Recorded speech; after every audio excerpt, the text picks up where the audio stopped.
Israel Hamas युद्ध को लेकर आज लिया जाएगा बड़ा फैसला।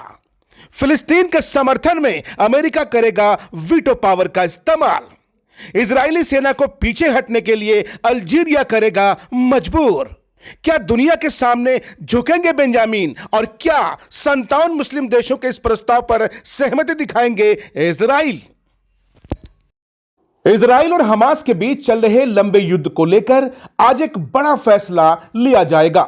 मुस्लिम देशों की पहल से युद्ध विराम को लेकर यूएन में आज वोटिंग की जाएगी। खबर है कि अमेरिका भी अब युद्ध विराम के पक्ष में है, इसीलिए वह मुस्लिम देशों के इस प्रस्ताव पर सहमति जता चुका है। बिल्कुल दोस्तों, सही सुन रहे हैं। अब अमेरिका भी चाहता है कि इजराइल और हमास के बीच यानी फिलिस्तीन के अंदर शांति बहाल हो। दोस्तों, इंटरनेशनल मीडिया की खबरों के मुताबिक इजराइल और हमास के बीच जारी जंग को लेकर आज अहम फैसले लिए जाएंगे, जिसमें अमेरिका मतदान में वीटो पावर का इस्तेमाल यूज करेगा। दोस्तों, आपकी जानकारी के लिए बता दें कि अरब देशों की ओर से अल्जीरिया पहल कर रहा है और इसी ने मसौदा प्रस्ताव को अंतिम रूप दिया है, जिस पर आज यूएन में वोटिंग होगी, मतदान किया जाएगा। बताया जा रहा है कि इस मसौदे में युद्ध विराम के अलावा यानी युद्ध को रोकने के अलावा अंतर्राष्ट्रीय कानून, विशेष रूप से नागरिकों की सुरक्षा, ईमानदारी से उसकी पहल करना, उस पर पालन करने और फिलिस्तीनी नागरिकों के जबरन विस्थापित को अस्वीकार करने जैसी मांगे रखी गई है। वहीं अमेरिकी राजदूत ग्रीनफील्ड के मुताबिक अमेरिका कई महीनों से दोनों देशों में समझौते की पहल कर रहा है, कोशिश कर रहा है, जिसका सकारात्मक परिणाम बहुत जल्द देखने को मिलेगा।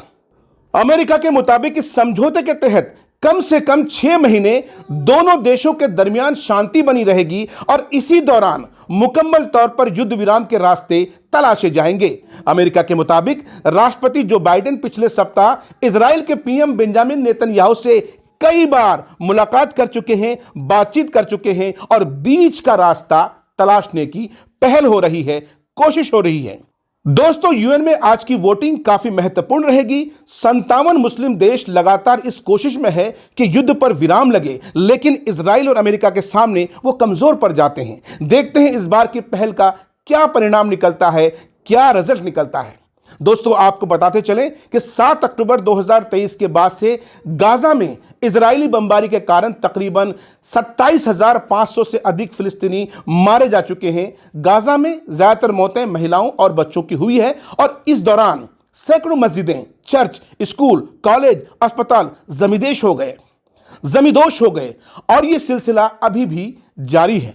इजराइल में मरने वालों की संख्या लगभग 1400 आंकी गई है। हालांकि अब इजराइल का मुकम्मल तौर पर हमास पर कंट्रोल है और लगातार इजराइल जो है साहब कहीं ना कहीं हमास के ऊपर, फिलिस्तीन के ऊपर और वहां के बेगुनाह लोगों के ऊपर जो है जुल्म ढा रहा है। और यही वजह है कि दुनिया के 57 मुस्लिम देश, और पिछले दिनों खबर यह भी आई थी कि इन मुस्लिम देशों के समर्थन में अब रूस भी आ चुका है और पूरी दुनिया मिलकर के यह चाहती है कि इस जो बर्बरता हो रही है इस पर लगाम लगे, इसको रोका जा सके।